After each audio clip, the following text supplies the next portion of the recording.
Hello students, विकास है। आज हम करने वाले हैं क्लास 8th हिस्ट्री का second chapter from trade to territory. ये चैप्टर काफ़ी इम्पोर्टेंट होने वाला है क्योंकि इंडियन हिस्ट्री की वो हम घटनाएं, वो इंसिडेंट्स हम पढ़ने वाले हैं जो कि बहुत इम्पोर्टेंट रोल प्ले करते हैं अगर हम कभी भी इंडियन हिस्ट्री की बात करते हैं। क्योंकि इनमें कुछ ऐसी चीज़ें हुई जिसने काफ़ी ज़्यादा इंडिया को आ, ये कह सकते हैं डिग्रेड करा। क्योंकि हम सभी जानते हैं कि हम पहले हमारे इंडिया के ऊपर मुग़लों का शासन था। ठीक है, मुग़ल्स एम्पायर ने राज करा, उसके बाद हमारे ऊपर ब्रिटिशर्स ने राज करा। तो ब्रिटिशर्स ने कैसे और कहाँ से आए, किस तरीके से उन्होंने हमारे ऊपर जो रूल था वो एस्टेब्लिश करा, इसके बारे में हम इस चैप्टर में पढ़ने वाले हैं। फ्रॉम ट्रेड टू टेरिटरी मतलब ट्रेड करने आए थे लेकिन यहाँ पर राज कैसे करने लगे। The company establish power. Company यहाँ पर बात कर रहे हैं हम, जो ब्रिटिशर्स थे, ठीक है, जो यहाँ पर सिर्फ और सिर्फ ट्रेड करने के मकसद से आए थे। लेकिन यहाँ पर फिर जब उन्होंने कुछ खामियां देखी, कमियां देखी, और उसके बाद उन्होंने यहाँ पर रूल करना स्टार्ट करा। ओके, तो जो लास्ट मुग़ल एम्पायर का पावरफुल रूलर था वो था औरंगज़ेब।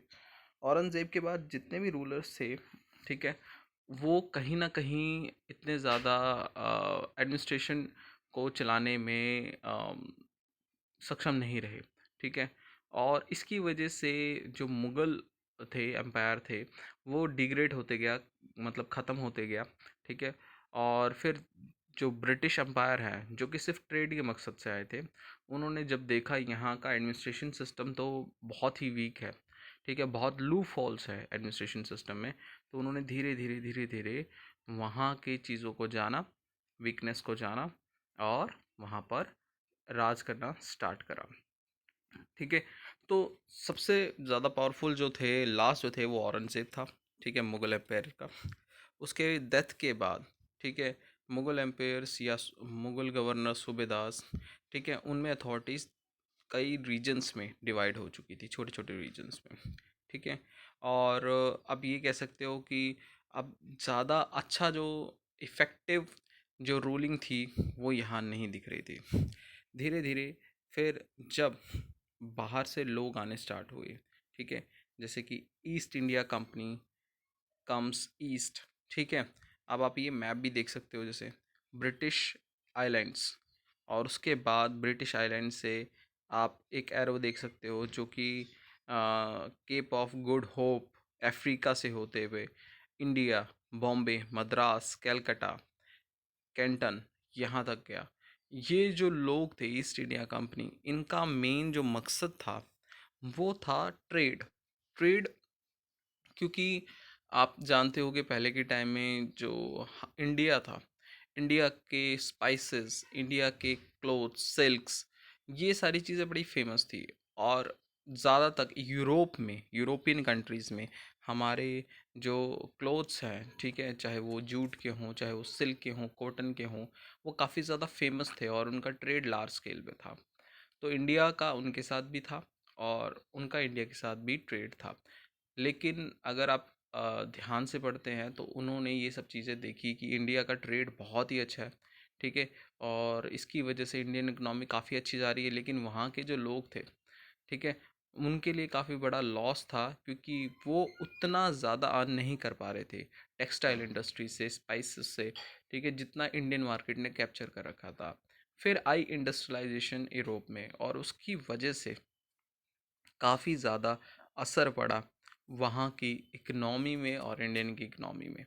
ठीक है, वहाँ की इकनॉमी जो है वो इम्प्रूव हुई, और इंडिया में ट्रेड जो था, मतलब इंडिया से जो ट्रेड था वो कम हो गया। In 16th, the East India Company acquired a chartered from the ruler of England, Queen Elizabeth I, granting the sole right to trade with the East। अब वहाँ पर आपको भी पता है, आज की डेट में भी जो इंग्लैंड है, ठीक है, जैसे हम यूके बोलते हैं, यूनाइटेड किंगडम, वहाँ पर आज भी किंग्स और क्वींस हैं।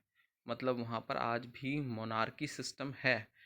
ऐसा नहीं है कि वहाँ डेमोक्रेसी नहीं है, डेमोक्रेसी भी है वहाँ पर, लेकिन साथ ही साथ वहाँ पर मोनार्कल सिस्टम भी है। तो उस टाइम पे क्वीन एलिजाबेथ फर्स्ट जो थी, उनकी परमिशन से उन्होंने यहाँ पे ट्रेड स्टार्ट करा था।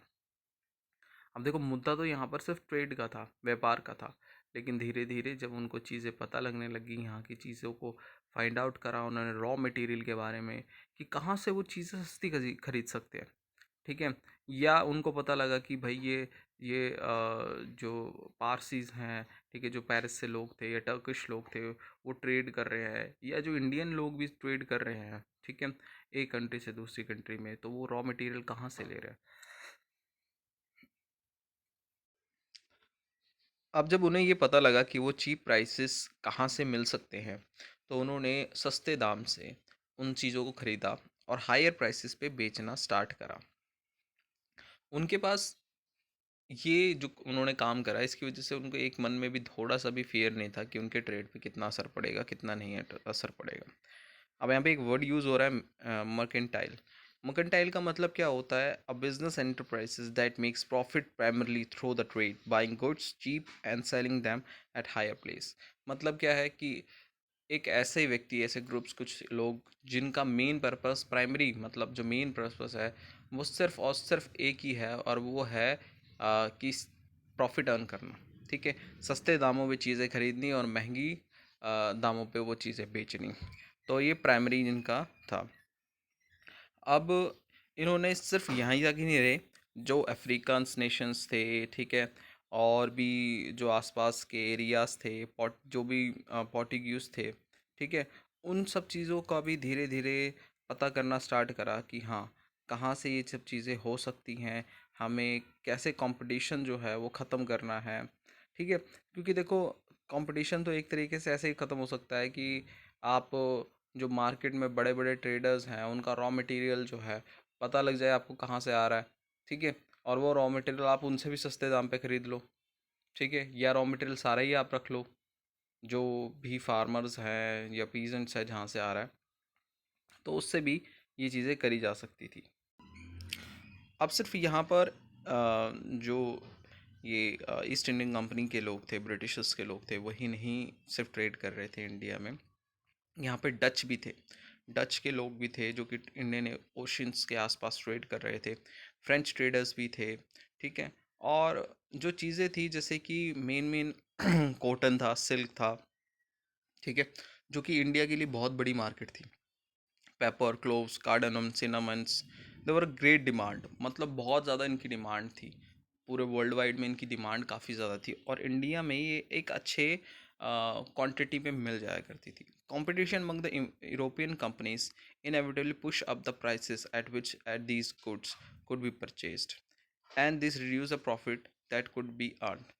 The only way to trading companies could flourish was eliminating a rival competitor. They argued to secure the markets. There were fierce battle between the trading companies through the 17th century and 18th century. They were regularly sank other ships, blockaded routes, and prevented revival ships from. Wait.